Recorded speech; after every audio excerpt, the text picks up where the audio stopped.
வணக்கம் நேயர்களே, விவாத நேரம் நிகழ்ச்சிக்கு உங்களை அன்புடன் வரவேற்கிறோம். இன்று நாம் விவாதிக்கக்கூடிய தலைப்பானது சென்னை மெட்ரோ ரயில் திட்டத்திற்கு மத்திய அரசு ஒப்புதல். முதலமைச்சர் சந்திப்பால் கிடைத்த பலனா, அரசியல் ஆதாயமா? 4 ஆண்டுகளுக்கு பின் ஒப்புதல் அளித்ததன் பின்னணி என்ன? தமிழகத்தில் பிஜேபி போடும் கணக்கும் திமுகவின் வியூகமும் என்ற தலைப்பில் தான் நாம் இன்று விவாதிக்க இருக்கிறோம்.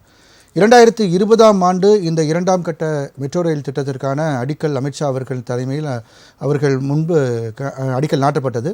அதன் பிறகு இத்தனை ஆண்டுகளாக இந்த திட்டம் கிடப்பில் போடப்பட்டிருக்கிறது. தமிழக அரசு சார்பாக தொடர்ந்து வலியுறுத்தி வந்த போதும் அதற்கான ஒப்புதலும் நிதி ஒதுக்கீடும் மத்திய அரசு வழங்கவே இல்லை என்ற ஒரு குற்றச்சாட்டும் தொடர்ந்து இருந்து வந்தது. இந்த சூழ்நிலையில் நிதியமைச்சர் நிர்மலா சீதாராமன் அவர்களிடம் இது பற்றி முதலில் கேட்கும் பொழுது, இது மாநில அரசின் திட்டம், எனவே மத்திய அரசுடைய நிதியானது கிடைக்காது என்பது போன்ற தகவல்களும் அவர் அடிக்கடி கூறி வந்ததை நம்மால் பார்க்க முடிந்தது. இந்த சூழ்நிலையில் செப்டம்பர் 27ஆம் தேதி தமிழக முதலமைச்சர் ஸ்டாலின் அவர்கள் நேரடியாக பிரதமர் அவர்களை சந்தித்து இந்த திட்டத்தை நிறைவேற்றுவதற்காக ஒரு கடிதத்தை, மனுவை அவர் அளித்திருந்தார். அதன் அடிப்படையில் தற்போது இந்த திட்டத்திற்கான ஒப்புதல் அளிக்கப்பெற்று 63,246 கோடி மதிப்புள்ள இந்த திட்டத்திற்கு ஒப்புதல் வழங்கப்பட்டு அதற்கான நிதியும் ஒதுக்கப்பட்டிருக்கிறது. இதற்கான தகவல்கள் இந்த வேலைகள் தற்பொழுது வேகமாக முடுக்கிவிடப்பட்டிருக்கிறது. ஆனால் தமிழக அரசை பொறுத்தவரை தமிழக அரசின் நிதியிலேயே இந்த வேலைகள் ஏற்கனவே தொடங்கப்பட்டு நடைபெற்று வருகிறது.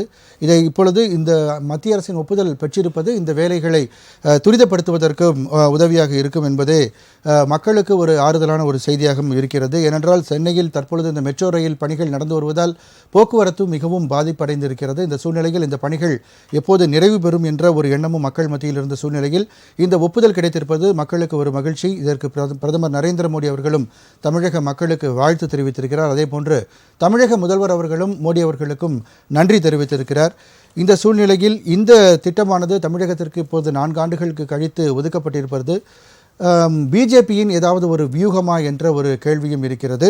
அது பற்றி நாம் இன்று விவாதிக்க இருக்கிறோம். விவாதத்திற்கு செல்லும் நமது விருந்தினர்களை வரவேற்போம். முதலாவதாக அரங்கத்தில் நம்மோடு இணையும் திமுகவின் மாநில கொள்கை பரப்பு துணை செயலாளர் திரு கரூர் முரளி அவர்களை வரவேற்போம். வணக்கம் சார். அரசியல் விமர்சகர் திரு துரை பாண்டியன் அவர்களை வரவேற்போம். வணக்கம். கரூர் முரளி சார், அதாவது தொடர்ந்து தமிழக அரசால் வலியுறுத்தப்பட்டு வந்தது, தற்பொழுது இதற்கான ஒப்புதல் கிடைக்கப்பட்டிருக்கிறது. இது தமிழக அரசின் வற்புறுத்தலால் தான் கிடைக்க பெற்றதா அல்லது இது ப்ராசஸில் இருந்தது அப்படின்ற மாதிரி ஒரு விஷயமாக பார்க்கப்படுகிறதா? உங்களுடைய பார்வை. இது எங்களுடைய நம்மளுடைய தமிழக முதல்வர் எங்கள் தலைவர் தளபதி அவர்கள் நாட்டினுடைய பிரதமர் அவர்களை சந்திக்க சென்றார்.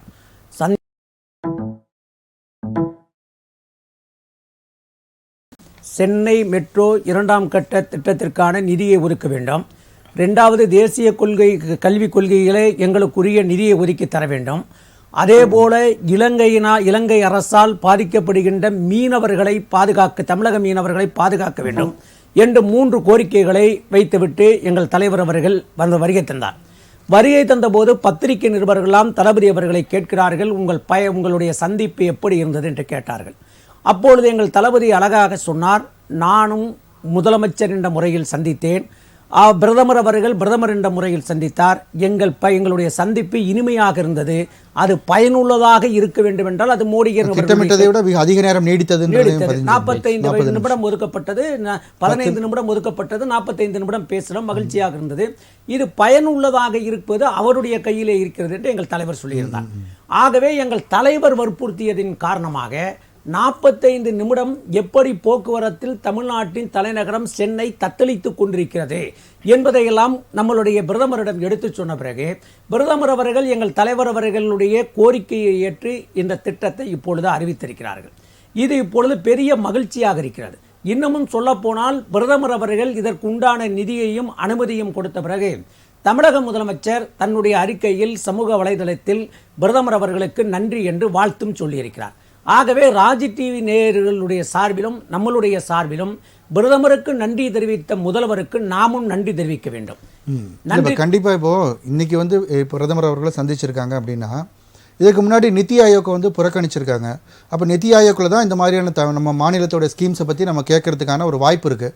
அதை புறந்தள்ளிட்டு இப்போ போய் வந்து நம்ம கேட்கறது அப்படின்றது நம்ம எப்படி பார்க்குறீங்க? நித்தி ஆயோக்கில் கேட்டிருக்கலாமே, அதை ஏன் புறந்தள்ளி? அங்கேயும் கேட்டோம், நித்தி ஆயோக் தான் புறக்கணிச்சிட்டோம். நம்ம புறக்கணிச்சோம், அப்போ புறக்கணிச்சோம், உப்ப போனோம், பிரதமர்கிட்ட கேட்டோம், நிலைமைகளை எடுத்து சொன்னோம், பிரதமர் கொடுத்திருக்கிறார். அதில் நம்ம மகிழ்ச்சி அடைகிறோம். அதே போல இந்த திட்டத்தைக்கு அடிக்கல் நாட்டியது அமித்ஷா அவர்கள், அதிலே மாற்றமில்லை. அதாவது முதல் மெட்ரோ திட்டத்திற்கு மத்திய அரசும் மாநில அரசும் ஒத்துக்கொண்டு 2 பேரும் சரிபமாக செய்தோம். அதே போலதான் இந்த திட்டமும் வர வேண்டும். அப்பொழுது முதலமைச்சராக இருந்தவர் எடப்பாடி பழனிசாமி அவர்கள். ஆனால் அப்பொழுது வந்து அடிக்கல் நாட்டியவர் அமித்ஷா அவர்கள். அப்பொழுதே இந்த திட்டத்தை நிதியை ஒதுக்கி தர வேண்டும் என்று உறுதி செய்திருக்க வேண்டியவர் யார்? எடப்பாடி பழனிசாமி. உறுதி செய்யாத காரணத்தால், அந்த நிதியை அவர்கள் ஒதுக்க மறுத்த காரணத்தால், இது மாநில அரசாங்கம் தான் செய்ய வேண்டும் என்று சொன்ன காரணத்தால், இல்லை ரயில்வே துறை என்பது மத்திய அரசாங்கத்தினுடைய இலாக்கா சம்பந்தப்பட்டது, ஆகவே மெட்ரோவும் அது சம்பந்தப்பட்டது, இதில் மத்திய அரசாங்கத்தினுடைய பங்கு இருக்க வேண்டும் என்று எங்கள் தலைவர் வற்புறுத்தி எடுத்து சொன்னதற்காக இது கிடைத்திருக்கிறது. இது ஒரு மகிழ்ச்சியான இந்த வெற்றி யாருக்கு கிடைத்தது என்று சொன்னால் எங்கள் தலைவர் தளபதி அவர்களுக்கு தான். தமிழிசை அவர்கள் சமீபத்தில் ஒரு இடத்துல பேசும்போது சொல்றாங்க, அண்ணாமலை அவர்களும் அடிக்கடி இதை பற்றி வலியுறுத்தி இருந்தார், அதுபோன்று எங்களை போன்ற தலைவர்களும் வலியுறுத்தினோம், ஸோ எங்களுடைய ஒரு முயற்சியாகவும் இது இருந்தது அப்படின்ற அவங்க கிளைம் பண்ணுறாங்க. எங்கே வலியுறுத்தினாங்க? எந்த அறிக்கை கொடுத்தாங்க? எந்த போராட்டம் நடத்தினாங்க? எங்கள் தமிழ்நாட்டுக்கு மெட்ரோ 2ஆம் கட்டத்திற்கு நிதி ஒதுக்க வேண்டும் எங்காவது பேசுனாங்கனால இல்லை. 30ஆம் தேதி அவர்களுடைய தலைவர் அண்ணாமலை அவர்கள் கடிதம் எழுதியிருப்பதாக சொல்கிறார்கள். 27ஆம் தேதி 28ஆம் தேதி எங்கள் தலைவர் அவர்கள் போய் பிரதமரை சந்தித்து வந்துவிட்டார். ஆகவே அவர்கள் தெரிந்து கொண்டார்கள், இது எப்படியா இருந்தாலும் நிதியை ரிலீஸ் செய்து விடுவார் என்று சொல்லி அதற்கு ஒரு கடிதத்தை எழுதி அந்த உரிமையிலும் நாம் உரிமை கொண்டாடிடலாம் என்று அண்ணாமலை நினைக்கிறார். நான் உங்களுக்கு ஒரு செய்தியை சொல்கிறேன். எப்பொழுதுமே பிஜேபி பொய் பேசுவதை வாடிக்கையாக வைத்துக்கொண்டு அடுத்தவர்கள் செய்த பணியிலே பங்கு கொள்வதுதான் அவர்களுடைய நோக்கம். அத்திக்கடவு அவிநாசி திட்டம் என்று ஒரு திட்டம் உண்டு. அந்த திட்டத்திற்கு நிறைவேற்றுவதற்கு எங்கள் தலைவர் ஆயத்தமாக இருந்த பொழுது இதை சூசகமாக தெரிந்து கொண்ட அண்ணாமலை என்ன செய்தார் என்றால், அத்திக்கடவு அவிநாசி திட்டத்திற்கு நான் உண்ணாவிரதம் இருக்கிறேன் என்று உண்ணாவிரதம் இருந்தார். உடனே உண்ணாவிரத தேதி அறிவித்து விட்டார். எங்கள் தளபதி அவரை அறிவித்த பிறகு அவர் என்ன சொன்னார்னாக்க, நான் உண்ணாவிரதம் இருக்கிறதுனால தான் அவங்க கொடுத்தாங்க அப்படின்னு ஒரே பொய்யை பேசினார். அதே போலதான் அக்கா தமிழிசை அவர்களும் இப்போ அந்த தளபதி அவர்களுடைய உரிமையை பெற்று தந்ததில் பங்கு கொள்கிறார்கள். எது எப்படியாக இருந்தாலும் நமக்கு கிடைக்க வேண்டிய நிதியை மத்திய அரசாங்கம் கொடுத்திருக்கிறது, அனுமதியை பெற்றிருக்கிறது. சென்னை இனிமேல் நெரிசல் இல்லாமல் போக்குவரத்து பயணிப்பதற்கு 2ஆம் கட்டம் திட்டத்தை கிடைத்திருக்கு. அதில் நாம் எல்லாம் மகிழ்ச்சி அடைவோம். எத்தனை பேர் உரிமை கொண்டாடினாலும் அந்த உரிமையை மீட்ட தலைவர் தளபதி ஸ்டாலின் என்பதுதான் நாளை வரலாறு பேசும். கண்டிப்பாக தொடர்ந்து பேசுவோம். திரு சரவண பெருமாள் சார், அவர் முதல்ல வரவேற்போம். இணையம் வழியாக நம்முடன் இணையும் வலதுசாரி சிந்தனையாளர் திரு சரவண பெருமாள் அவர்கள் வரவேற்போம். வணக்கம் சார். சார், உங்களுடைய கருத்தை சொல்லுங்கள். திமுக வந்து அடுத்தவங்களோட மன்னிக்கணும், பிஜேபி வந்து அடுத்தவங்களோட பணியை வந்து தாங்க செஞ்சதாக வந்து கிளைம் பண்ணிக்கிறதே வழக்கமாக வச்சுருக்காங்கன்னு குற்றச்சாட்டு வச்சுருக்காங்க. அதாவது முதல்ல அனைவருக்கும் மாலை வணக்கம். ராஜ் நியூஸ் குழுமத்தினருக்கும், நெறியாளர்களுக்கும், சக கருத்துரையாளர்களுக்கும் என்னுடைய பணிவான வணக்கங்களை, டெக்னீஷியன்களுக்கும் என்னோட பணிவான மாலை வணக்கங்களை தெரிவித்துக் கொண்டு, உலக தமிழ் நெஞ்சங்களுக்கு என்னோட பொன்னான கருத்துக்களை தமிழ் கடவுள் முருகனுடைய திருவடியிலிருந்து தெரிவிக்கிறோம். முதல் கண்ணா வந்து பாத்தீங்கன்னா, நம்ம வந்து இங்க கூட்டாட்சி தத்துவத்துல இருக்கோம். அதாவது மத்திய அரசாங்கத்தில் யார் இருந்தாலும் சரி, அது பாஜகவாக இருந்தாலும் சரி, காங்கிரஸாக இருந்தாலும் சரி, மாநிலத்தில் எந்த கட்சி ஆட்சியாக இருந்தாலும் சரி, அதற்கு அது முக்கியத்துவம் அல்ல. எந்த கட்சி ஆட்சியாக இருந்தாலும் மத்திய மாநில அரசினுடைய ஒத்துழைப்புகள் எப்படி மேம்படுமோ இந்த கூட்டாட்சி தத்துவத்தில் அதை நிலைநாட்டியது பாஜக. இன்றைய தினம் அதை தான் வந்து நிலைநாட்டி இருக்கிறது பாஜக. முதல்வர் அவர்கள் பாரத பிரதமரை சந்தித்த பொழுது என்ன கூறினார் என்றால், இனிமையான சந்திப்பு, அதை பயனுள்ளதாக மாற்றுவது பிரதமர் கையில் இருக்கிறது என்று கூறினார். ஆகையினாலே இன்றைய தினம் அதை இது மட்டுமல்ல, என்றைக்குமே பாரதிய ஜனதா கட்சியானது பயனுள்ள திட்டங்களை அனைத்து மாநிலங்களுக்கும் இல்ல, கொடுப்பதற்காக அனைத்து தான் மாநிலங்களுக்கும் எளிதாக கிடைக்கிறது. தமிழகத்துக்கு மட்டும் ரொம்ப பெரிய ஒரு போராட்டம் நடத்த வேண்டிய சூழல் இருக்குன்றதா இப்ப 2020 அமித்ஷா அவர்களால் அடிக்கல் நாட்டப்பட்ட ஒரு திட்டம் 4 வருஷம் ஒரு சில ஆயிருக்கு. உண்மைகளை மறைக்கிறார்கள்.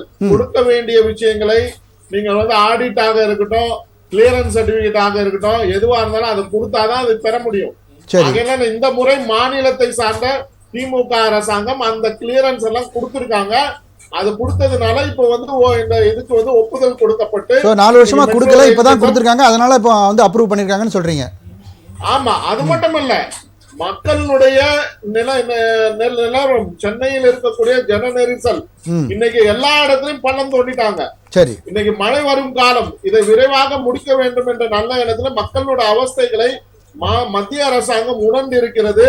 உணர்ந்ததனால் இது அவர்களுக்கு தகவலை உன்னிப்பாக கவனித்து இதை எப்படியாவது முடித்து விட வேண்டும் மக்கள் நலன் கருதி என்று இதை வந்து ஒப்புதல் கொடுத்து இருக்கிறது பாரத பிரதமர் நரேந்திர மோடி அவர்களுடைய தலைமையில். ஆகையினால இதுதான் நிலவரம். இது போன்ற பல திட்டங்களிலே மும்முரப்படுத்தி இருக்கிறார்கள். இது மட்டுமல்ல, புரியுதுங்களா? இது மாதிரி நிறைய விஷயங்களை சொல்லிக்கிட்டே போலாம். ஆனா வந்து இங்க என்ன நடக்கிறது என்றால், அரசியலுக்காக கூட்டாட்சி தத்துவத்தில் ஒருங்கிணைந்து செயல்படுவது விட்டு மக்களுடைய மனதை திசை திருப்புவதற்காக, ஓட்டை பெறுவதற்காக ஒரு சில வேலைகளை எதிர்க்கட்சிகள் செய்து கொண்டு இருக்கிற, இந்தி கூட்டணியில் இருக்கிறவர்கள் செய்து கொண்டுதான் இருக்கிறார்கள். ஆகையினால வந்து பாத்தீங்கன்னா இங்க வந்து குறிப்பா வெஸ்ட் பெங்கால்ல சமகரா சர்வ சிக்ஷா அபியான் அவர்களுக்கு பெருவாரியான பணம் கொடுக்கப்பட்டு விட்டது. ஆனால் அவர்கள் நிறுத்தி வைத்த தொகை வந்து மன்ரேகால வந்து கிளியரன்ஸ் சர்டிபிகேட் கொடுக்கல வெஸ்ட் பெங்கால்ல. அதை நிறுத்தியதுனால உடனே இவங்க என்ன சொல்றாங்கன்னா, எங்களுக்கு வந்து சமகிர சர்வ சிக்ஷா அபியான்ல கொடுக்கல அப்படின்னு சொல்லி ஒரு பொய் பிரச்சாரத்தை உருவாக்கி இருக்கிறார்கள் மக்கள் மனதில். இந்த மாதிரி பொய் பிரச்சார மாடலை உருவாக்கி தான் நீங்க வாக்குகளை பெற்று இருக்கிறார்கள். புரியுதுங்களா? மக்களோட மனநிலை, அவர்கள் என்ன நினைக்கிறாங்க, மோடி அரசாங்கம் தமிழகத்தை வஞ்சிக்கிறது என்ற பெருவாரியான பரப்புரையானது, இந்த பொய் பிரச்சாரமானது வெற்றி. அவங்க பொய் பிரச்சாரம் பண்ணாங்கன்னா நீங்க அதை எடுத்து சொல்வ தவறிட்டீங்கன்னு ஒத்துக்கலாம் வேண்டிய இருக்கு இல்லையா? இல்ல மோடி அவர்கள் வந்து தமிழகத்திற்கு உண்மையிலே நல்லது செஞ்சிருந்தாருன்னா அதை எடுத்து சொன்னா மக்கள் புரிஞ்சுப்பாங்க இல்லையா? அந்த பொய் பிரச்சாரத்தை நீங்க முறியடிச்சிருக்கலாமே. இல்ல அததாங்க இந்த அத்திக்கடவு அந்த இது இப்ப ப்ராஜெக்ட் சம்பந்தமா சொன்னாரு பாத்தீங்கன்னா, நம்ம நண்பர், ஆமா, நம்ம கூட சக கருத்துரையாளர், அவர் வந்து என்ன சொல்றாரு, இங்க அண்ணாமலை வந்து தமிழிசை சவுந்தரராஜன் அவர்கள் வந்து பேர் பெறுவதற்காக நாங்கள் உண்ணாவிரதம் இருந்ததுனால்தான் இதுவாச்சு அப்படின்னு சொல்றாரு. இது வந்து என்னன்னா, அனைத்து கட்சிகளுக்குமே உரிமை இருக்கிறது போராடுவதற்கோ இது பெறுவதற்கோ. நான் எனக்கு நல்லா நினைவு இருக்கு, நிறைவேற்ற போறாங்கன்னு தெரிஞ்சுக்கிட்டு அப்ப உண்ணாவிரதம் இருந்தீங்க அப்படின்ற மாதிரி கிளைம் பண்றாங்க. இல்ல அப்படி கிடையாது. அதாவது இது வந்து உண்ணாவிரதம் இருப்பது என்றது ஒரு தார்மீக அடிப்படையிலே அரசியல் களத்திலே ஒரு யுக்தியாக பயன்படுத்தப்படுகிறது அனைத்து கட்சிகளாலும். ஏன் இவங்க போய் இப்ப இதுல மது ஒழிப்பு மாநாடுல கலந்துக்கிட்டாங்களா? அங்க போய் என்ன சொன்னாங்க? ஸ்டாலின் ஐயா அவர்கள் கலந்து கொண்டாரா? எங்கேயாவது அவர் சொல்லியிருக்காரா நான் இவ்வளவு டாஸ்மாக் கடைகளை மூடிடுறேன் அப்படின்னு சொல்லி வாக்குறுதி கொடுத்திருக்காரா திருமாவளவனுக்கு? உடனே அங்க என்ன சொல்றாங்கன்னா, அங்கேயும் போய் என்ன சொல்றோம், மத்திய அரசாங்கத்தை குறை சொல்லுகிறார்கள். மத்திய அரசாங்கம் திறம்பட இந்த மது கொள்கையை நிலைநாட்டவில்லை. ஆகையினாலதான் வந்து நாங்க வந்து இது பண்றோம் அப்படின்னு சொன்னாங்க. நான் என்ன கேக்குறேன்னா, நீங்க ஜிஎஸ்டில கொண்டு வாங்க, லிக்கர் வந்து ஜிஎஸ்டில கொண்டு வாங்க, அதையும் கொண்டு வர மாட்டீங்க. அதை பத்தி ஏன் பேச மாட்டேங்கிறீங்க? நான் என்ன சொல்றேன், இந்த மாதிரியான பிரச்சனைகள், மக்களை வதைக்கக்கூடிய பிரச்சனைகளை இவர்கள் தெளிவாக எடுத்து கூறுவதிலே ஒரு மறைமுக அரசியல் செய்கிறார்கள். நான் பல விவாத மேடைகளில் நான் சொல்லி இருக்கிறேன், திமுக செய்யும் இந்த பிரச்சாரங்களிலே நீங்கள் வந்து தெளிவாக வெளிப்படைத்தன்மை, இந்த கவர்னர் விஷயத்துல குறிப்பா இல்ல இந்த நிதிநிலை அறிக்கையில 2021 அறிவிச்சிருக்காங்க மெட்ரோ ரயிலுக்காக. ஒரே இந்த மெட்ரோ ரயில் ப்ராஜெக்ட் பத்தி அதான் 2021 பேசலாம்னா 2021 இந்த மெட்ரோ ரயில்ஸ்க்கு வந்து இந்தியா ஃபுல்லா வந்து நிதி ஒதுக்கப்பட்டிருக்கு. மற்ற மாநிலங்களுக்கெல்லாம் விரைவாக ஒதுக்கப்பட்டு கிட்டத்தட்ட 87% ஒதுக்கப்பட்டு தமிழ்நாட்டுக்கு மட்டும் வந்து இவ்வளவு ஒரு ப்ரெஷர் தேவைப்படுதுன்றதான் இப்ப கேள்வியா இருக்கு. இல்ல அதுதான் சார் சொல்றேன், இந்த கிளியரன்ஸ் சர்டிபிகேட் தமிழ்நாடு தரப்புல இருந்து தரலன்றத அவங்க குற்றச்சாட்டா இருக்கு. சரி, ரைட், ஓகே. மும்பைல ஒதுக்கிட்டாங்க, குற்றச்சாட்டுகள் இருக்கு. பெங்களூருக்கு ஃபேஸ் 1ல வந்து ஃபேஸ் தமிழ்நாட்டுக்கு மட்டும் லேட் பண்றீங்க. வீரபாண்டியன் ஐயா அவர்களை கொஞ்சம் இருங்க, பொறுமையா இருங்க. அங்க வந்து குற்றச்சாட்டை வைத்திருக்கிறார்கள். அண்ணாமலையே என்ன சொல்றாருன்னா, பல மேடைகளில சைதாப்பேட்ல நடந்த ஒரு பொதுக்கூட்டத்துல கூட தெளிவா சொல்லியிருக்காரு, மெட்ரோ ரயில் ப்ராஜெக்ட்ல 200 கோடி ரூபாய் ஊழல் நடந்திருக்கிறது 2010. அப்படி இருக்கும்போது மாநில அரசாங்கத்தில் இருக்கக்கூடியவர்கள் தான் இந்த ஊழலில் ஈடுபட்டு இருக்கிறார்கள். அப்பொழுது யார் இருந்தார்கள் மாநில அரசாங்கத்தில்? திமுக தான் மாநில அரசாங்கத்தில் இருந்தது. பாருங்க, வாய்க்கு வந்ததை பேசுறது தேவையில்லாத ஊழல்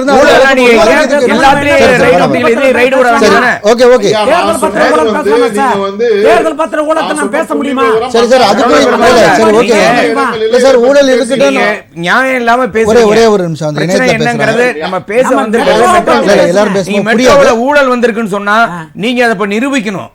ஜஸ்ட் லைக் தட் சொல்லிட்டு ஓடக்கூடாது. சரவண பெருமாள் சார், நீங்க வந்து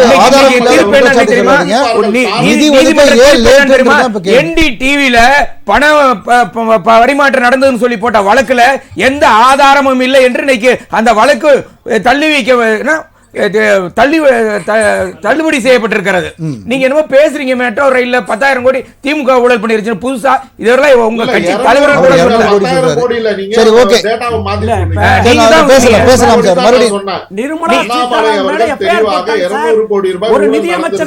அவர் வந்து டைவர்ட் பண்றாங்க. இதுதான் புரியுது சார், புரியுது. ஒரே ஒரு செகண்ட், நான் வரேன் சரவண பெருமாள் சார். மறுபடியும் கருத்துக்கலாம். 200 கோடி சொல்லிருக்கீங்க. 200 கோடி அதுக்கான ப்ரூஃப் கொடுங்க. நான் வரேன், மறுபடியும் உங்ககிட்ட வரேன். திரு துரைப்பாண்டியன், அதாவது சம்பந்தம் எல்லாம் சொல்றது.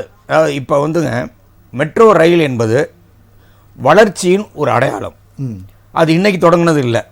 1977 அதுக்கான வரைவு அறிக்கையெல்லாம் தயார் செய்யப்பட்டது. மெட்ரோ ஆக்டை நம்ம கொண்டு வந்துட்டோம்.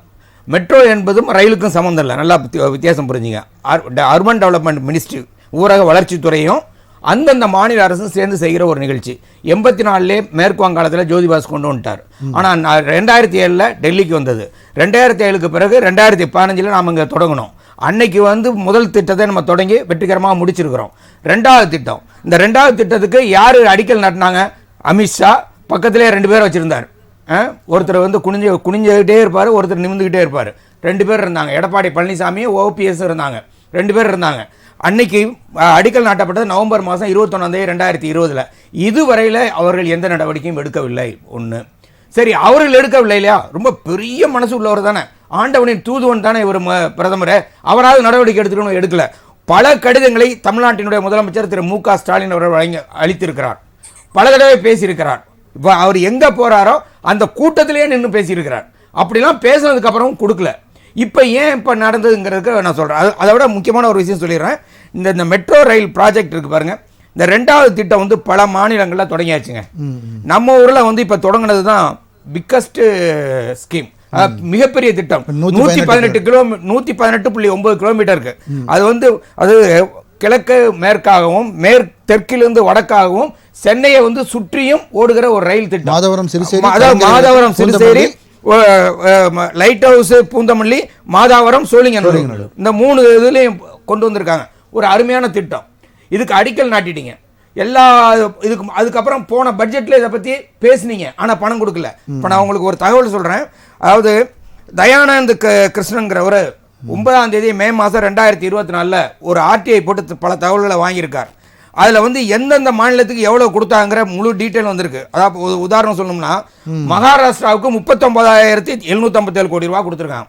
குஜராத்துக்கு 15,748 கோடி கொடுத்துருக்காங்க. மத்திய பிரதேசம் 4,141 கோடி கொடுத்துருக்காங்க. உத்தரப்பிரதேசம் 15,662 கோடி ரூபாய். ஒரு உதாரணம் சொல்றேன். கர்நாடகாவுக்கு 26,630 கோடி, பீகாருக்கு 18,000 கோடிக்கு மேல. அந்த டீட்டெயில்ஸையும் விட்டுறேன்.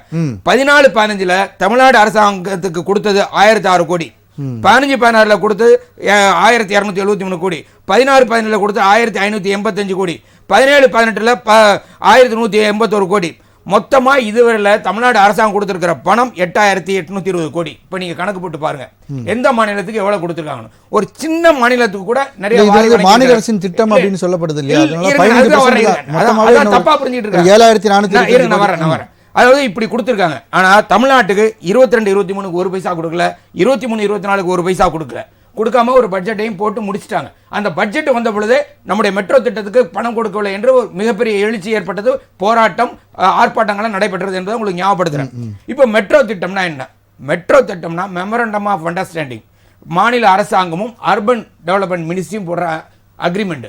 அந்த அக்ரிமெண்ட் படி 50% மாநில அரசும் 50% மத்திய அரசும் செலவு செய்ய வேண்டும். இதுதான் திட்டம்.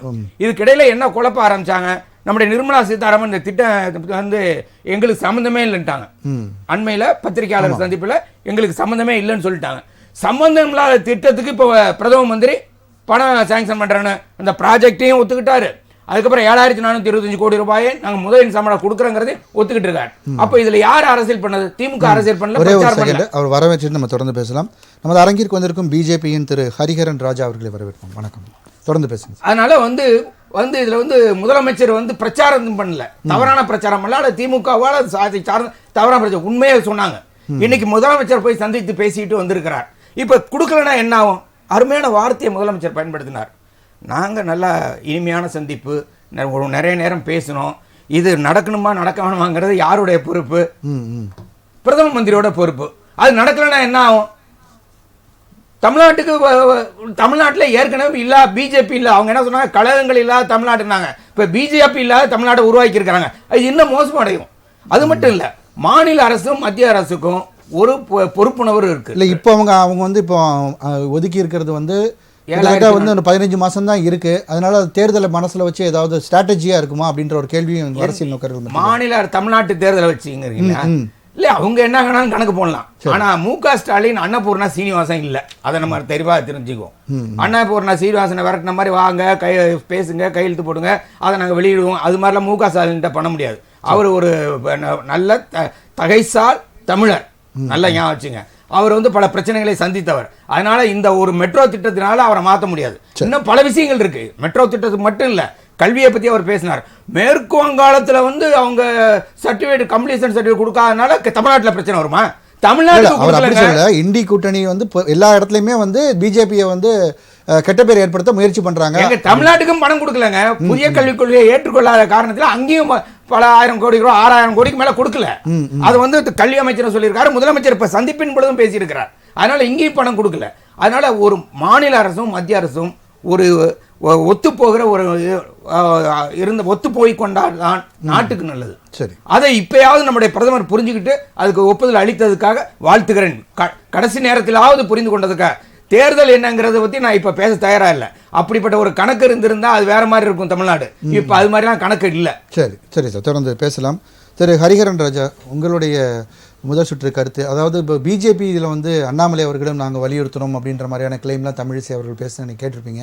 இது தமிழக முதலமைச்சர் தொடர்ந்து வலியுறுத்தினால் நமக்கு கிடைத்த ஒரு பரிசாக நம்ம கருதலாமா? இது அதாவது தமிழக மக்களுக்கு, தமிழ்நாட்டிற்கு தேவையான விஷயங்களை கொடுத்தோமே தவிர இவங்க அழுத்தம் கொடுத்ததுனால கொடுத்தோம், முதலமைச்சர் போய் பிரதமரை பார்த்ததுனால தான் கொடுத்தோம், இல்லை தமிழ்நாட்டை கண்டுக்காம பார்த்ததுக்கு நடந்திருக்கு. 4 வருஷமா ஏன் கொடுக்கல? அமித்ஷா அவர்கள் அடிக்கல் நாட்டினது தானே இது? இல்லைங்க, அமித்ஷா அடிக்கல் நாட்டினாரு. முதற்கட்ட பணிகளுக்கான பணத்தை மத்திய அரசு கொடுத்துருக்குது.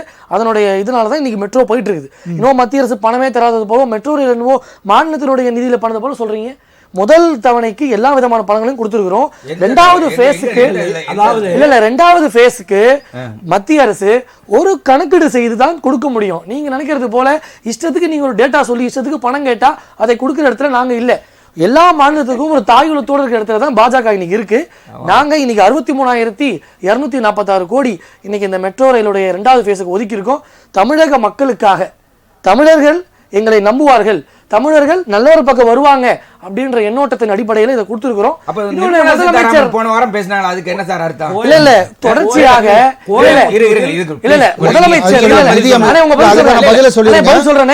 மாநில அரசோட திட்டம், அதனால அதுக்கான நிதி வந்து ஒதுக்குவது தாமதமாக. அதாவது மாண்புமிகு மத்திய நிதியமைச்சர் சொன்னது ரயில்வே துறையில வருவதாக முதலமைச்சர் சொல்றாரு, அது ரயில்வே துறையிலே வரலன்னு சொல்லி அதற்கான விளக்கத்தை தான் தந்தாங்க தவிர எங்களுக்கு வந்து சம்பந்தமே இல்ல.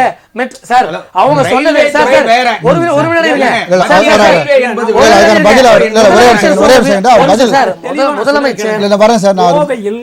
நடைபெற்ற பத்திரிகையாளர்கள் நிகழ்ச்சியில் நிர்மலா சீதாராமன் சொன்னது 2ஆம் கட்ட மெட்ரோ ரயில் திட்டம் என்பது மாநில அரசாங்கம் திட்டம்.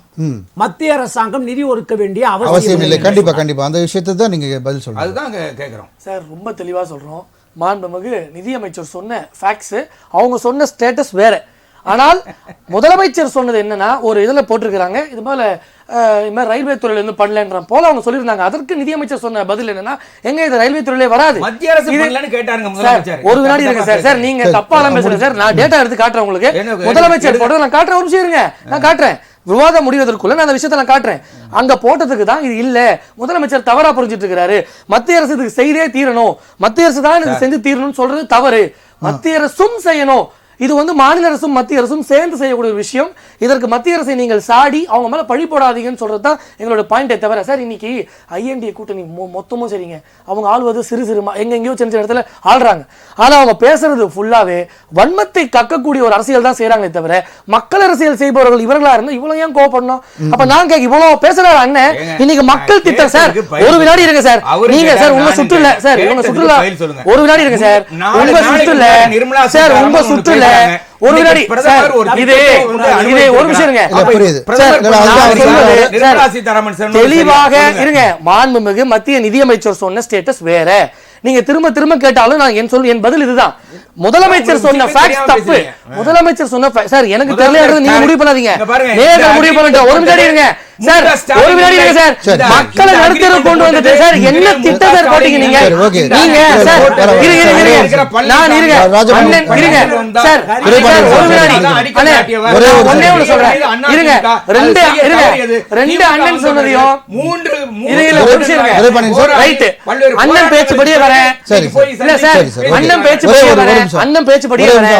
ரெண்டு அண்ணன்மார்களும் சொன்னது சரியாகவே இருக்கட்டும். நான் கேட்பது 3 வருஷத்துல நீங்க கொடுத்த அறிக்கையும் 3 வருஷத்துல சொன்னதெல்லாம் செஞ்சிட்டீங்களா? நீங்க என்ன தார்மீகத்தை வந்து நீங்க வீரவசனம் பேசுறீங்க? உங்க பேச்சுபடி மத்திய அரசு தப்பு. இருங்க சார் ஒரு வினாடி இருங்க சார். ஒரு வினாடி இருங்க சார். ஒரு வினாடி இருங்க சார். உங்க பேச்சு ஒரு எங்க கொடுத்தோம் சார். ஒரே வினாடி சார். ஒரே வினாடி சார். நீங்க பேசுறதுதான் நீங்கள் பேசுறது பேசுவது அடாவடி. நீங்கள் பாருங்க மக்களை நடத்தக்கூடாது. ஒரு வினாடி இருங்க. ஒரே விஷயம் சார்.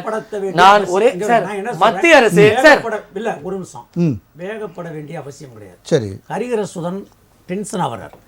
நான் டென்ஷனே ஆவல சார். நீங்க உண்மைக்கு புறமான தகவலை சார் உண்மைக்கு புறமான தகவலை மாத்தி கத்திட்டு அதுக்கான விளக்கத்தை அவர் சொல்லி முடிங்க சார். மாண்புமிகு மத்திய நிதியமைச்சர் சொன்னது தப்புங்க. இவங்க சொல்றது போலவே வருவோம், தப்புதான். இவங்க என்னவோ சொன்னதெல்லாம் செஞ்சிட்ட மாதிரி இன்னைக்கு வந்து எங்க வீரவசனம் கேசது என்ன தகுதி இருக்கு இவங்க? தமிழக மக்களுக்கு இவர்கள் என்ன செஞ்சாங்க? ஒரு 10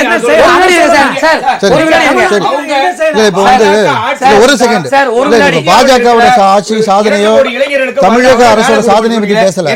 இப்ப வந்து மெட்ரோ ரயில் திட்டத்தை வந்து இவ்வளவு நாள் காலதாமதப்படுத்தி நான் கேட்கிறது சார். இப்ப நான் கேட்கிறது துரைபாண்டியன் சார் எல்லாரும் ஒண்ணுமே புரியாது. நான் கேட்பது ஒண்ணுதான் சார். 63,240 கோடி வேணுமா வேணாமா? நல்லதா நல்லது இல்லையா? இதே இவ்வளவு விவாதத்துக்கு உட்படுறாங்க. குடுக்கல பாத்தீங்களா? தமிழகத்தை வஞ்சிட்டாங்கன்னு சொல்றது குடுத்துட்டா இருங்க சார். ஒரு வினாடி இருங்க. நீங்க தர்ற நிதியே ஒரு வினாடி இருங்க சார். ஒரு வினாடி சார். ஒரு வினாடி இருங்க. அதாவது விட்டு பணத்தை நான் என்ன கேக்குறேன், திமுக இன்னைக்கு வெளியிடக்கூடிய ஒரு வினாடி சார்.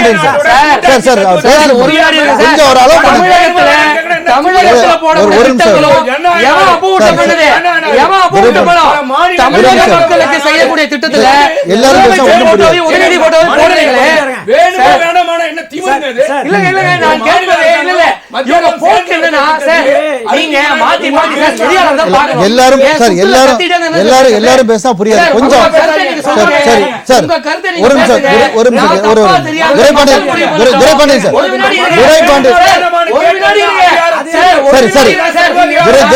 கொஞ்சம் அமைதியா இருங்க. அவர் பேச அளவு கொஞ்சம் அமைதியா. சரி ஓகே கொஞ்சம் இருங்க. அவர் பேச அளவு ஒரே ஒரு நிமிஷம் பேசி முடிக்கிட்டு முதல் சுற்று கருத்து முடிச்சோன்னு நம்ம கண்டிப்பா மத்திய அரசு பணமே தரல, வெள்ளத்துக்கு பணமே நோட் பண்ணி வச்சுக்கோங்க துரைபாண்டியன் சார். பணமே தரல, நோட் பண்ணிக்கோங்க. அவர் பதில் சொல்லுங்க. அவர் பேசுங்க. வந்துச்சிருச்சு மத்திய அரசு வந்ததனாலதான் எங்களால எந்த திட்டத்தையும் முழுமையா பண்ண முடியலன்னு நீலிக்கண்ணீர் வரைக்கும் திமுக கிட்ட கேட்கிறேன். இப்போ பணம் வந்துருச்சு. உங்க பேச்சு என்னவா இருக்கணும்? பணம் லேட்டா கொடுத்தீங்க அப்படின்னு சொன்னா கூட பரவாயில்ல, பணம் கொடுத்தீங்களே உங்க நிதியமைச்சர் சொன்னாங்க. எதுக்கு இந்த வீண்டு விதண்டாவாதம்? நாங்கள் கேட்பது நிதியமைச்சர் சொன்ன நேரம் வேற, நிதியமைச்சர் சொல்லுகிற நேரத்துல முதலமைச்சர் விட்டு அறிக்கை வேற. அதை நாங்கள் சுட்டி காட்டும் போது தம்பி டென்ஷன் ஆகிறாரு, தம்பி எங்களுக்கு எமோஷன் ஆக வேண்டிய அவசியம் இல்லை சார். ஒண்ணுமே செய்ய 3 வருஷம் ஜாலியா இருந்த நீங்களே ஜாலியா பேசும்போது மக்களுக்கு பொற்கால ஆட்சி கொடுத்த நாங்க ஏன் சார் பயப்படணும்? அதை புரிந்து கொள்ளணும் சார். ஒரு வினாடி சார். பிஜேபி மேல காழ்ப்புணர்ச்சியின் பேர்ல இந்தியா கூட்டணி இந்தியா ஃபுல்லா எங்கெங்கெல்லாம் வாய்ப்பு கிடைக்குதோ எங்களை பின்னுக்கு தள்ளக்கூடிய விஷயங்களை பேசிக்கிட்டே இருக்காங்க. எதுவுமே செல்வாக்கு பெறலையாங்க. கடந்த நாடாளுமன்ற தேர்தலில் எது செல்வாக்கு பெற்றது? தமிழ்நாட்டுல 40க்கு 40 வீரவசனம் பேசுவாங்க. நான் கேட்பது 34% ஓட்டு இருந்த இவங்க டக்குன்னு 26% வந்தாங்களே. ஏன்? வாக்களிக்க விரும்பாத மக்களிடையே தேர்வாகிட்டு இன்னைக்கு இவங்க ஆட்சி களத்தை ஒரு அங்கீகாரம் போல பேசிட்டு இருக்கீங்க சார். நான் கேட்பது ஒரே கேள்வி சார். கூட்டணி இல்லாமல் திமுக ஜெயிக்க வாய்ப்பு இல்ல, பொய் சொல்லாமல் திமுக ஜெயிக்க வாய்ப்பு இல்ல. இன்னைக்கு ஆட்சியில் பொதுவா பிஜேபி பேசுற எல்லாருமே திமுக பொய் சொல்றாங்க. அந்த பொய்யை நீங்க முறியடிக்க வேண்டியது. நீங்க பிஜேபியோட சாதனை சொல்லி முறியடிக்க வேண்டியது. சரி, ஓகே. தமிழகத்துல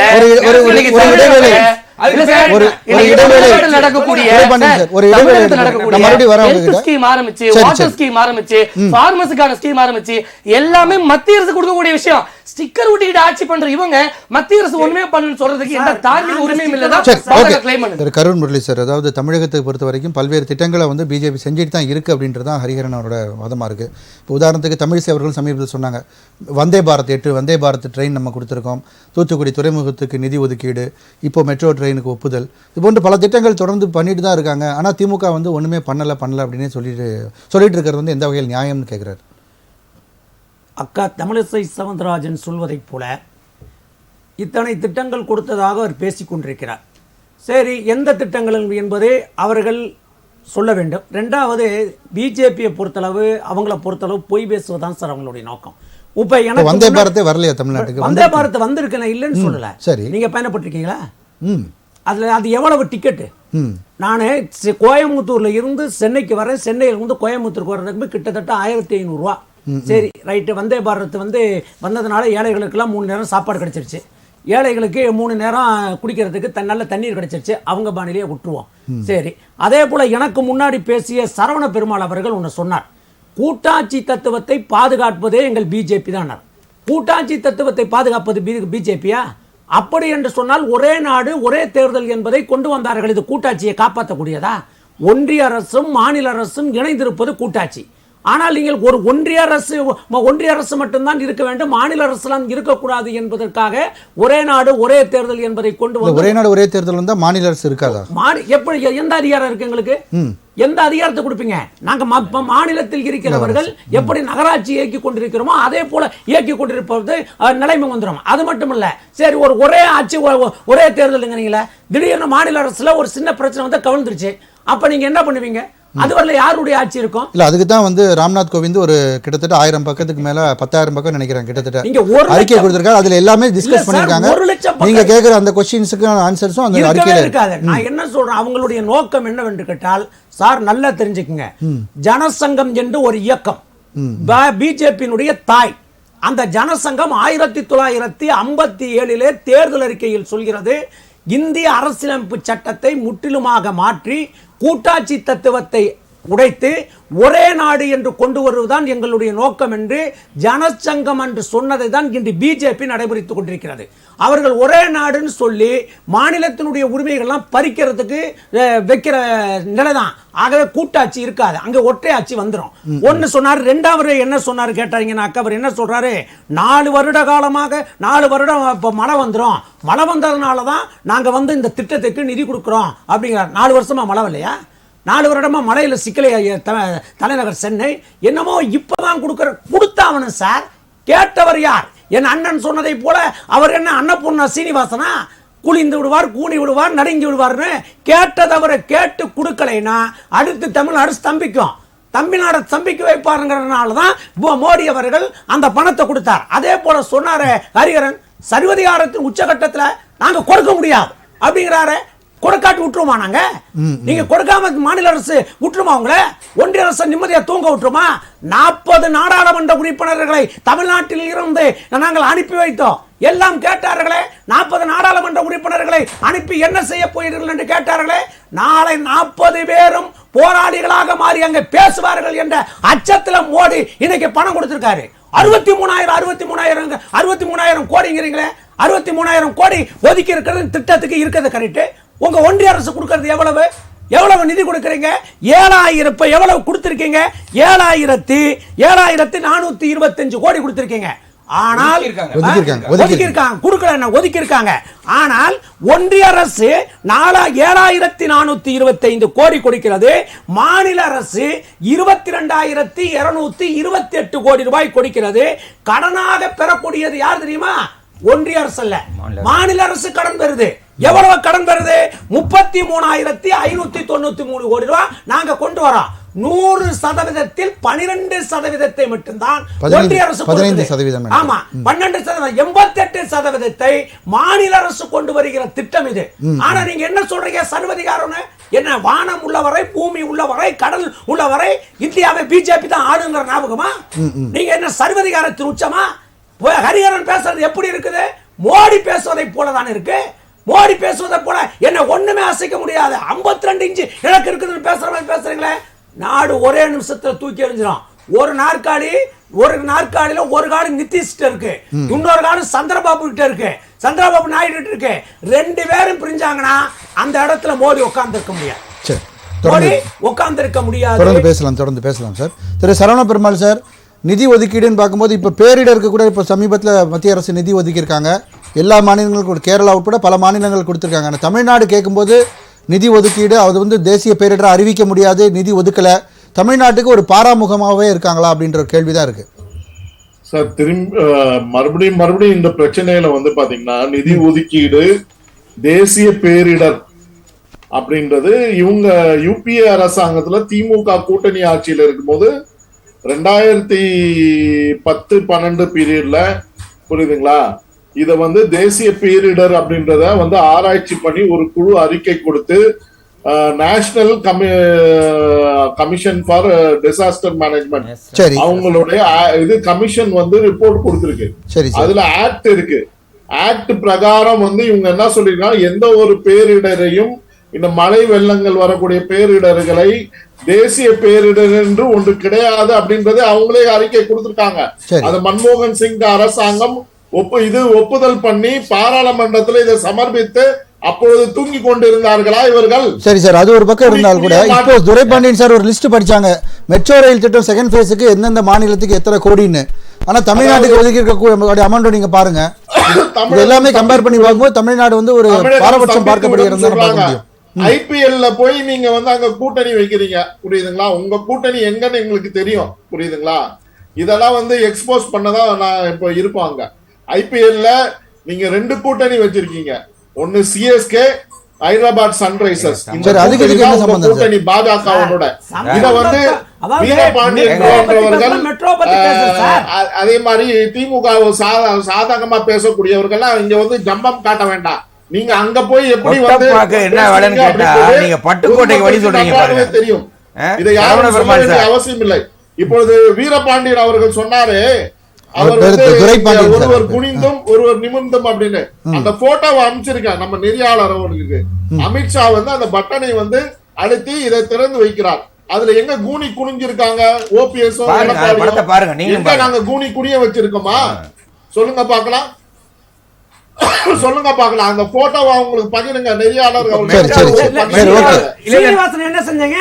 என்ன குனிஞ்சிருக்காங்க? நீங்க வந்து இந்த பொய் பிரச்சாரம் மாடல், இந்த தம்டா அடிக்கிறது, உங்க இளவரசர் பட்டம் கட்டுவது, பேரரசர் பட்டம் கட்டுவது, இததான் நீங்க நடத்திட்டு இருக்கீங்க. இதுதான் வந்து விடியா அரசு. விடியவே விடியாது, மக்களுக்கு விடியாது. அரசாட்சி முறை நடக்கிறது இங்க. இங்க வந்து ஜனநாயக முறை நடக்கவில்லை தமிழகத்துல. நீங்க செய்யறதெல்லாம் வந்து என்ன பாத்தீங்கன்னா, முதல்ல வந்து கோபாலபுரத்தை மையமா வைத்து செயல்பட்டு கொண்டிருக்கிறது. இப்போ அந்த சிபிஆர் ரோடு பக்கத்துல இருக்க சித்ரஞ்சன் சாலைக்கு போயாச்சு. இதுதான் ஒரு பெரிய மாற்றம். இதுதான் விடிஞ்சிருக்கு. சரி சார், தொடர்ந்து பேசலாம். கொடுத்ததுல என்ன அரசியல் இருக்கான்னு கேட்டா நீங்க சம்பந்தம் பேசுறீங்க. ஓகே சார், அந்த போட்டோல அது பாத்துக்கலாம், ஒண்ணும் பிரச்சனை இல்ல. ரைட். நீங்க தொடர்ந்து பேசலாம். அமித்ஷா அவர்கள், நான் வரேன் சார், மறுபடியும் வரேன், உங்க கிட்ட வரேன். திரு துரைபாண்டியன் சார் ஒரு விஷயத்தை சொல்லிடுறேன். சொல்லுங்க சார். அதாவது அடிப்படையில் பாஜகவுக்கும் மற்ற கட்சிகளுக்கும் ஒரு வித்தியாசம் இருக்கிறது. அவர் அதை தான் சொல்ல முயற்சி செய்தார். என்ன விஷயம்னா, இந்தியா என்ற ஒரு நாடு யூனியன் ஆஃப் ஸ்டேட்ஸ். இது பல மாநிலங்களை உள்ளடக்கியது. பல மொழி பேசுகிற மக்கள், பல இன மக்கள், பல்வேறு விதமான நாகரிகங்களையும் பண்பாடுகளையும் அடக்கியது. அதனால் இந்தியா என்பது ஒரு கண்டம். It is a subcontinent. அது வந்து ஒரு துணை கண்டம். பல்வேறு மொழிகளும் இதில் இருக்கனால அதனால் யூனியன் ஆஃப் ஸ்டேட்ஸ் நம்ம சொல்கிறோம். 1949 நவம்பர் மாதம் 29 அம்பேத்கர் வந்து கான்ஸ்டிடியூண்ட் அசம்பிளியில் பேசி முடிச்சுட்டு வர்றார். பேசி முடிச்சுட்டு வந்த உடனே அன்னைக்கே அவர் சொன்னார், இந்திய நாட்டினுடைய அரசியல் சட்டத்துக்கு மதவாதிகளால் தான் ஆபத்து வரும் என்று சொன்னார். அது வந்ததுக்கு அடுத்த மாதம் டிசம்பர் மாதம் ஆர்கனைசரில் ஒரு கட்டுரையே வருகிறது. இன்னைக்கு எழுதியிருக்கிற சட்டம் என்பது நமக்கான சட்டமே அல்ல. உலகத்தில் இருக்கிற எல்லா சட்டத்தையும் காப்பி அடித்து அம்பேத்கர் எழுதிட்டாரு. அதனால் நமக்கான சட்டம் என்பது மனுநீதி தான் சொன்னாங்க. இப்போ நான் அந்த இதுக்கும் போகல. ஆனால் என்ன வித்தியாசம்னா, யூனியன் ஆஃப் ஸ்டேட்ஸ்னு சொல்லும்போது கோல்வால்கர் பஞ்ச் ஆஃப் தாட்ஸ்னு ஒரு புத்தகத்தை எழுதியிருக்கார். அவர் என்ன சொல்கிறனா, யூனிட்டரி ஸ்டேட்ஸ், நல்ல கவனிங்க, யூனிட்டரி ஸ்டேட் என்று சொன்னால் மிகப்பெரிய பலம் பொருந்திய மத்திய அரசாங்கம், ஒரு பஞ்சாயத்து மாதிரி இருக்கிற ஒரு மாநில அரசாங்கம். எல்லா அதிகாரங்களும் யாரிடம் இருக்கும்? மத்திய அரசாங்கத்திடம் இருக்கும். அப்போ மாநில அரசாங்கத்துக்கு எந்த அதிகாரமும் இருக்காது. ஆனால் இன்னைக்கு என்ன நிலைமை? மாநில அரசாங்கங்களுக்கு சுயாட்சி வேணும் என்பதுதான் இன்னைக்கு கோரிக்கை. எல்லா மாநிலங்களும் கேட்குறாங்க. மோடி குஜராத் சீஃப் மினிஸ்டர் இருக்கும்போது அவர் மாநில சுயாட்சி சப்போர்ட் பண்ணாரு. ஆனா இப்போ என்ன பண்ணிட்டு இருக்காங்கன்னா, எல்லா மாநிலங்களையும் தனக்குள்ள அடக்க வேண்டும் என்பதுதான் unitary states, unitary of states என்பது கோரிக்கை. இப்போ என்ன நடந்திருக்கு? நான் என்ன சொல்றேன், நீங்க பணம் கொடுக்கறது கொடுக்காது தனிப்பட்ட மனிதனோட வெறுப்புலாம் இல்லை. உங்களுக்கு தோழர் கேட்குறாரு, தெரிஞ்சு பேசுறாரு தெரியாம பேசுறாரு, 63,000 கோடி உங்களுக்கு வேணுமா வேணாமான்னு ஒரு கேள்வி கேட்குறா. அப்படின்னா அது ஒரு அதிகாரம், அது வந்து ஒரு சரியாத மனப்போக்கு. அப்படிலாம் பேசவே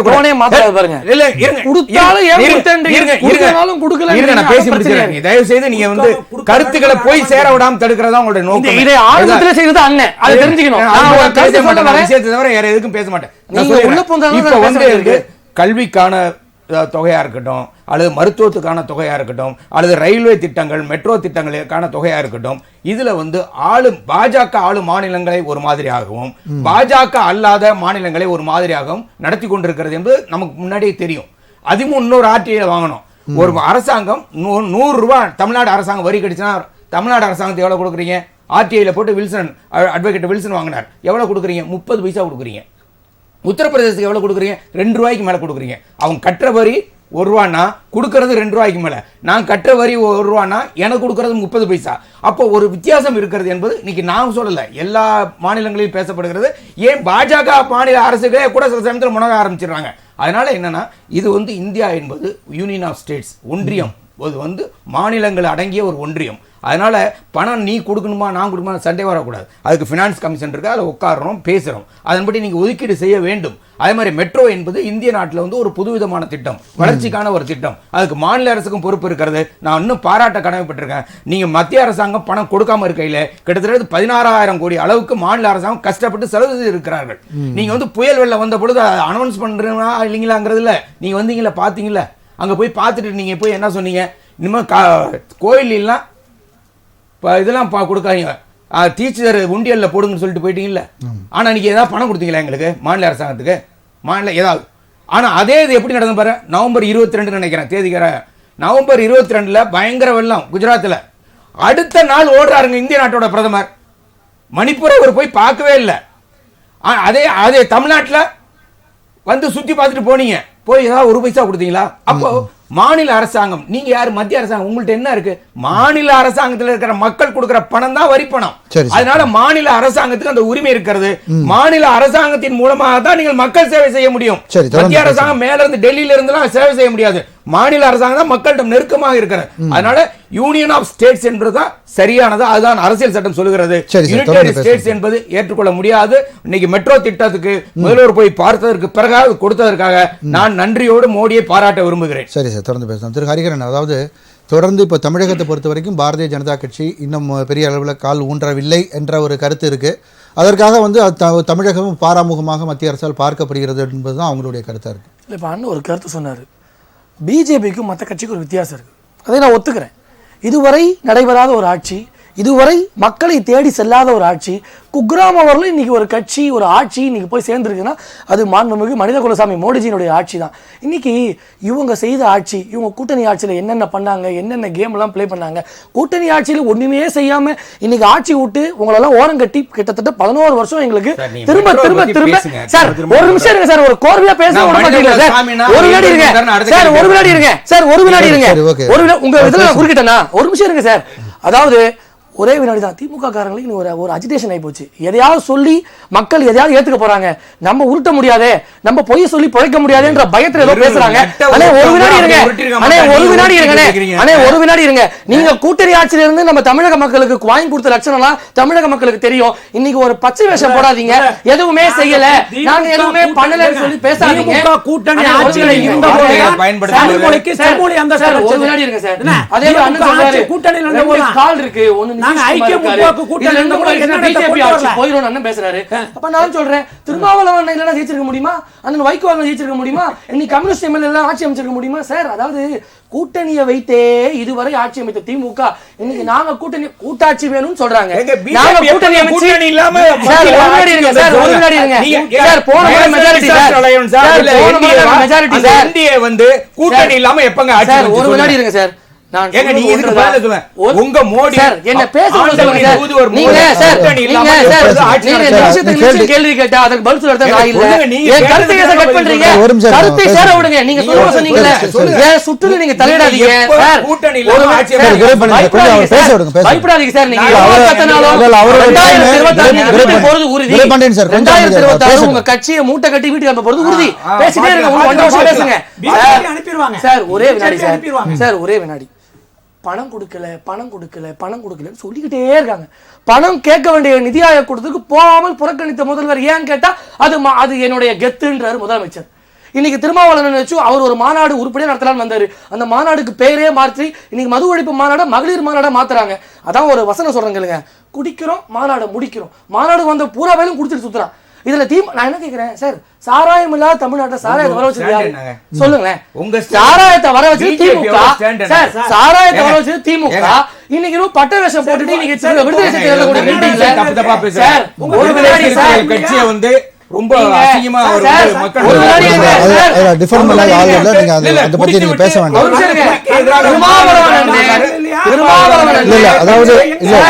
திருமாவளவன் அண்ணன் இவர்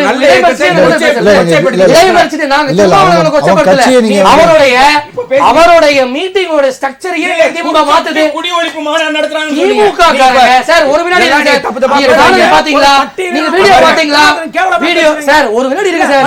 நானே சார் ஐயோ பட்டியலினத்துடைய பாதுகாப்பு இயக்கம் பாரதிய ஜனதா கட்சி ஒரு வினாடி இருக்கு சார். அந்த மீட்டிங்ல நடந்த ஒரு விஷயத்தை சொல்லும் பொழுது ஏதோ பட்டியலினத்துக்கு எதிரான திமுக ஃப்ரேம் பண்றாங்க பாருங்க. இவங்களுடைய போக்கு சார் ஒரு வினாடி சார். குடித்து விட்டு சார் நீங்க அந்த மீட்டிங் நடந்த இல்ல ஒரு நிமிஷம் இவங்க சரி சரி ஒரு நிமிஷம் அதுக்கான விளக்கத்தை தான் அவர் கொடுக்கிறாரு. அதுக்கான விளக்கத்தை தான் சொல்லுங்க. அந்த இருந்து கத்திட்டே இருக்கீங்க. ஒரே வினாடி அண்ணே ஒரு வினாடி உங்க கருத்தை உங்க நேரத்தை சொல்லுங்க. சரி சரி ஒரே வினாடி சார். அதாவது விடுதலை சிறுத்தை நடத்திய மாநாடு அவர் ஒரு மது ஒழிப்பு மாநாடு என்று ஒரு தூய எண்ணத்துல தான் ஆரம்பிச்சதாவே இருக்கட்டும். நாங்க அதை பத்தி விமர்சிக்கல. பட்டியலினத்தை பத்தி ஒரு எழுதுகிறார், அதாவது ரொம்ப தவறான விஷயம். பார்க்கக்கூடிய நேரங்களுக்கு தெரியும். நான் பட்டியலினத்தை பத்தி ஏதாவது பேசுறேன்னா பாரதிய ஜனதா கட்சி பட்டியலின மக்களுக்கு எப்பேற்பட்ட சாதனைகளை எப்பேற்பட்ட விஷயங்கள்ல எப்பேற்பட்ட பொறுப்புகளை இன்னைக்கு உட்கார வச்சிருக்கோன்றத மக்களுக்கு தெரியும் சார். ஒரு வினாடி இருக்கு சார். இதே தமிழ்நாட்டுல அருந்ததிர சமூகத்தை சேர்ந்த ஒருவர் தான் மத்திய அமைச்சர் ஆகியிருக்கிறோம் சார். இவங்க சார் பேசவே விட மாட்டாங்க சார். நெறியாளர்களை சொல்லணும். எங்களை பாருங்க இவங்க பேசிட்டே அமைதியாக நினைக்காதீங்க. நான் கேட்பது ஒரே கேள்வி சார். விடுதலை சிறுத்தை செய்யக்கூடிய மாநாடுடைய நேச்சரை மாற்றி அவர் மது ஒழிப்பு மாநாடு மகளிர் மாநாட மாத்தக்கூடிய சோகம் ஏன் சொல்லுங்க. இவர் பார்க்கல அண்ணே எல்லா டேட்டாவும் சரியா பேச நினைக்காதீங்க. இது தப்பு. நான் மது ஒழிப்பு மாநாடு என்று ஆரம்பிச்சுட்டு நீங்க கத்தி பேசிட்டா மகளிரால் நடத்தப்படக்கூடிய மது ஒழிப்பு நீங்க அதான் மகளிரால் நடத்தக்கூடியதுக்கு மகளிர் மாநாடுன்னு போட்டாங்களா? நீங்க ஒரு விஷயம் இருங்க, நீங்க சத்தமா என்னங்க ஒரு விஷயம் இருங்க. அறிவிக்கப்பட்டது மகளிர் நடத்தக்கூடிய மது ஒழிப்பு மாநாடு. மகளிர் மாநாடு டாபிக் என்ன? மது ஒழிப்பு மாநாடு டாபிக். இவங்க மகளிர் மாநாடுன்னு போட்டு மது ஒழிப்பு சின்னதா போட்டுருக்காங்க. நாங்க பார்த்தோம். திருமாவளவன் பாவம் உண்மையாவே இந்த கூட்டணியில ஒரு நல்ல ஒரு சிக்கி தவிக்கிறார். ஒரு பட்டியலின சகோதரருக்கு பாதுகாப்பு இல்ல. அதே கட்சியில அண்ணன் மணியரசு சொன்னது கேட்டீங்கல்ல, பொது இடத்துக்கெல்லாம் ஆசைப்படாதுன்னு சொன்ன இவங்க இன்னைக்கு வந்து எங்ககிட்ட தர்க்கம் பண்றாங்க. ஐயோ பட்டியலினத்தை பத்தி பேசுறாங்க. பிஜேபி என்ன தகுதி இருக்கு திமுகக்கு? பட்டியலினத்துக்கு திமுக செய்த பட்டியல போட முடியுமா? என்ன சார் இது? கத்தி கத்தி கத்தி கத்தி மக்களை எத்தனை வருஷம் சார் ஏமாத்துவீங்க? இந்த நிதி ஒதுக்குறதுக்கு ஒரே விஷயம், எத்தனை ஆர்டிஐ, எத்தனை வந்து வலியுறுத்தல்கள், எத்தனை கடிதங்கள், இவ்வளவு 4 வருஷமா நீங்க ஒதுக்கலன்ற கேட்டு அதுதான் கேள்வி. நல்ல கேள்வி சார், நல்ல கேள்வி. ஒரு வினாடி இருங்க சார். இந்தியாவில் பொறுத்தவரை 28 மாநிலங்கள் இருக்கு. ஒவ்வொரு மாநிலங்களுக்கும் ஒரு தேவை இருக்கு. எல்லா மாநிலத்துக்கும் தாய் உள்ளத்தோடு செயல்பட வேண்டிய இடத்துல நாங்க இருக்கோம். தமிழ்நாடை மட்டும் ஆளுவதற்கு திமுக, நாங்க தமிழ்நாடு மட்டும் ஆளல. இன்னைக்கு இந்தியா முழுவதும் அண்ணே ஒரு வினாடி இருங்கண்ணே அண்ணே, என் கருத்தை போறது செய்யப்படுறேன். இப்போ ஒரு நிதிநிலை அறிக்கை வருது, ஒரு நிதி அறிக்கை விடுறாங்க. அதுக்கு ஒரு மாநிலத்து பேரை குறிப்பிட்டு சொல்லியிருக்காங்க. காட்ட சொல்லுங்க எங்கேயாவது காட்ட சொல்லுங்களேன் சார். ஒரு சார் பீகார பத்தி சார் இது இந்த விவாதம் அண்ணன் ரொம்ப அவுட்டேட் ஆயிட்டாரு. நான் சொல்றது கேளுங்க. பீகார பத்தி சார் ஒரு மாநிலம் இருக்கிற ஒரு நாட்டுல வேலைக்கு ஆகாது. என்ன சார் இது? நெறியாளர் பேசணும் சார். சொல்லிட்டீங்க. அவர் பேசும்போது கவுண்டர் எதிர்பார்க்கறேன். அண்ணே ஒரு டெக்கோரம் மெயின்டைன் பண்ணுங்கண்ணே. நான் தப்பா பேசுறேன்னா ஒரு வேடி இருங்க சார், ஒரு வேடி இருங்க. நான் பேசுறது தவறா இருந்தா சுத்தமா பேச விட மாட்டேன். பேசிட்டு ஒரு நிமிஷம் என்ன சார் பேச முடியும்? ஒரு வேடி அவர் கோவப்படுறேன்றீங்க. ஒரே வேடி சார். மத்திய அரசு 28 மாநிலங்கள் ஆளுது. எல்லா மாநிலங்களையும் பார்க்க வேண்டிய சூழ்நிலை இருக்கு. பீகார் பேரை மென்ஷன் பண்ண அது அப்போதுன்னு சொல்லிட்டு இருக்காங்க. அதை நாங்கள் தெளிவுபடுத்திட்டோம். ஒரு மாநிலம் மிகுந்த பின்தங்கிய மாநிலமா இருக்கு. ஒரு தேவை அந்த மாநிலத்துக்கு இருக்கு. அதை பூர்த்தி பண்றோம். அதனால அது எந்த தவறும்.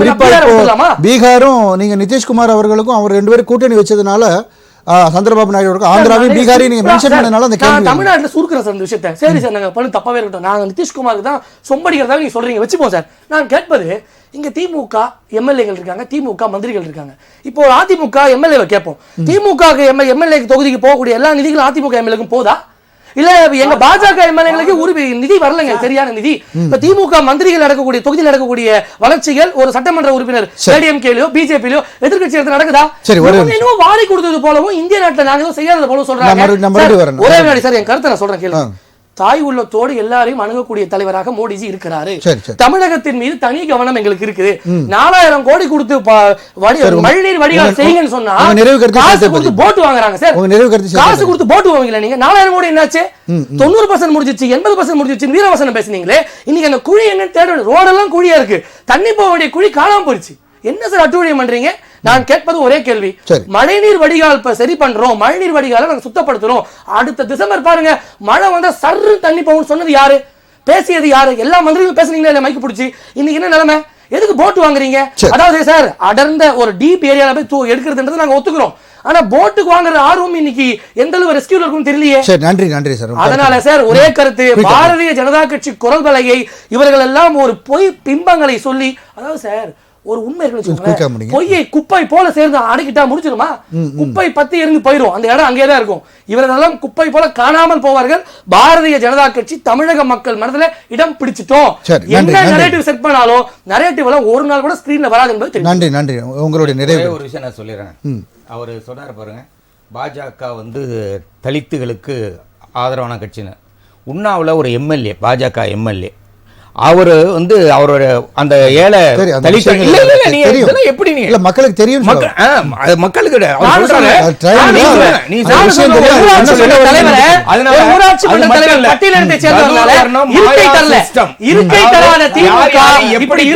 பேசக்கூடாது.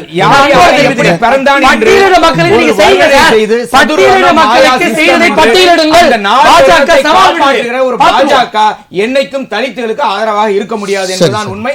அது மட்டுமல்ல, மாநில அரசுக்கு உரிமை உண்டு, அந்த நிதியை பெறுவதற்கு உரிமை உண்டு. நீங்க யாரும் உங்க வீட்டு சொத்தை கேட்கல, நாங்கள் கொடுத்த வரியை தான் திருப்பி கேட்கிறோம். அது கொடுக்க வேண்டிய கடமை மோடிக்கும் இருக்கிறது. நன்றி நன்றி நன்றி. உங்களுடைய என்னுடைய இறுதி கருத்து, ஹரிஹரன் சுதன் பேசுகிற பொழுது பட்டியலினத்தை சார்ந்த எல் முருகன் அவர்களை நாங்கள் மத்திய அமைச்சராக்கி விட்டோம் என்றார். ஒரு எல் முருகனை மட்டும்தான் நீங்கள் மத்திய அமைச்சராக்கி இருக்கிறீர்கள். ஆனால் அருந்ததியர் சமுதாயத்தில் இருக்கிற ஒவ்வொருவரையும் உயர்ந்த இடத்தில் கொண்டு உட்கார வைப்பதற்கு இடஒதுக்கீடு கொடுத்த இயக்கம் திமுக, உள்ஒதுக்கீடு கொடுத்த இயக்கம் திமுக. இரண்டாவது திமுக எம்எல்ஏக்களுக்கு கொடுக்கிற ராஜா நிதி- நீங்க பக்கத்துல உட்கார சொல்லுங்க. சார், முதலமைச்சர் பக்கத்துல ராஜாவை உட்கார வச்சாங்க. நிறைவு கருத்து, சந்தோஷம். முடி, நேரம். நாங்கள் அவரை வரவேற்கிறோம். நேரம். ராஜாவை உட்கார வைக்க முடியல. நீங்க பட்டியலிட மக்களுக்கு என்ன செஞ்சிட்டீங்க? 30 வயதில் ராஜாவை ஒன்றிய அமைச்சராக ஆக்கிய இயக்கம் திமுக. சார், சார் பத்தி ராஜாவுக்கு சார், பொதுத்துறையில முதலமைச்சர் பக்கத்துல துணை இருக்கை அமைச்சராக உட்கார மாட்டாங்க சார். ஓகே, நிறைவு, நிறைவு. நிறைவு கருத்து, முடிஞ்சு. பொது பட்டியலில் சரி. துணை பொதுச்செயலாளராக ஒரு உட்கார பட்டியலின வைக்கிறார். ஓகே, ஓகே, சபையை இல்ல, இப்போ எஸ்.டி. ராமன் கேக்குறாரு. ஒரு அமைச்சர் பொன்முடி கேட்டாரா இல்லையா மேடையில? துணை எஸ்.டி. ராமன் நீங்க அதாவது இவங்க எல்லாம் என்ன சார் சரி, பேசிட்டாங்க? சரி, ஓகே, நன்றி, நன்றி. செஞ்சுட்டாங்க. நன்றி சார். இவ்வளவு வீட்டு ஹரிஹரன், பேசுவதற்கு கொஞ்சம் திமுக சரி சார், சரி சார். இல்ல, இப்போ இந்த மெட்ரோ ரயில் குறித்து உங்க நிறைவு கருத்து, குடிமகள் இல்ல மெட்ரோ ரயில் குறித்து உங்க நிறைவு கருத்து சொல்லி முடிக்கலாம் சார். சொல்லுங்க சார். ஆகவே இந்த மெட்ரோ ரயில் திட்டம் என்பது எப்படி என்று கேட்டால் 2014 அடிக்கல் நாட்டப்பட்டது. 2020 அமித்ஷா அறிவிக்கப்பட்டது. 2021 அமித்ஷாவால் அடிக்கல் நாட்டப்பட்டது. 21 ஒன்றிய அரசாங்கம் நிதி ஒதுக்குவதாக சொன்னது. இந்த காலகட்டத்தில் நாம் ஒதுக்காமல் இப்பொழுது ஒதுக்கி இருக்கிறார்கள் என்றால் எங்கள் தளபதி ஸ்டாலின் முதலமைச்சர் மோடி அவர்களை சந்தித்த பிறகு ஒதுக்காவிட்டால் தமிழ்நாட்டில் பிஜேபி இருக்குமிடம் தெரியாமல் போய்விடும் என்று சொல்லிதான் ஒதுக்கி இருக்கிறார். நன்றி, இது நன்றி. எங்கள் தளபதி ஸ்டாலின் நன்றி, நன்றி சார். சரவண பெருமாள் சார், உங்க நிறைவு கருத்து சொல்லி நிறைவு பண்ணுங்க சார். சரவண பெருமாள் சார். அதாவது சார், இவங்க வந்து வைக்கிற மத்திய அரசாங்கத்தின் மீது கேக்குதுங்க, சொல்லுங்க சார். பேசுறேன் நானு, கேக்குதுங்களா? மெட்ரோ ரயில் திட்டத்தை பற்றி நிறைவான கருத்தா சொல்லி முடிங்க சார், நேரம் கம்மியா இருக்கு. அதாவது இவங்க வைக்கிற குற்றச்சாட்டு, மத்திய அரசாங்கம் மீது வைக்கிற குற்றச்சாட்டு எல்லாமே வந்து ஒரு பொய் பிரச்சாரம். சரி, அதிமுக கூட்டணியில தான் ஜிஎஸ்டி கொண்டு வரப்பட்டது சார். இதுல சார் அந்த இதுக்கெல்லாம் போக வேண்டாம். இப்போ நம்ம மெட்ரோ குறித்து உங்களுடைய நிறைவு கருத்து. நேஷனல் நீங்க டிசாஸ்டர் மேனேஜ்மெண்ட் சொல்றீங்க இல்லையா? ஆமா, டிசாஸ்டர் மேனேஜ்மெண்ட் ஃபண்ட். சரி, அது எல்லாமே வந்து பாத்தீங்கன்னா இவங்க பீரியட்ல தான் கொண்டு வந்தாங்க. அப்பெல்லாம் தூங்கிட்டு சரி, இப்ப வந்து எதிர்ப்பு தெரிவிக்கிறாங்க. ஓகே. அதாவது எதிர்கட்சியில இருக்கும்போது எதிர்ப்பு தெரிவிக்கணும்ன்றதான் இவங்களோட கண்மூடித்தனமான போக்கு. சரி சார், நன்றி, நன்றி சார். இன்னொரு சந்தர்ப்பத்தில் நம்ம இன்னும் விரிவாக இதை பத்தி விவாதிக்கலாம். நேரம் இல்ல. நன்றாக புரிந்து கொண்டு விட்டார்கள். சரி, படிப்படியாக தமிழகத்திலே மாற்றம் வரும். நன்றி, நன்றி சார். பொறுத்திருந்து பார்க்கலாம். நம்முடன் விவாதத்தில் பங்கு பெற்ற விருந்தினர்கள் அனைவருக்கும் நன்றி. மீண்டும் ஒரு விவாத நேரம் நிகழ்ச்சியில் சந்திப்போம் நேயர்களே. நன்றி, வணக்கம்.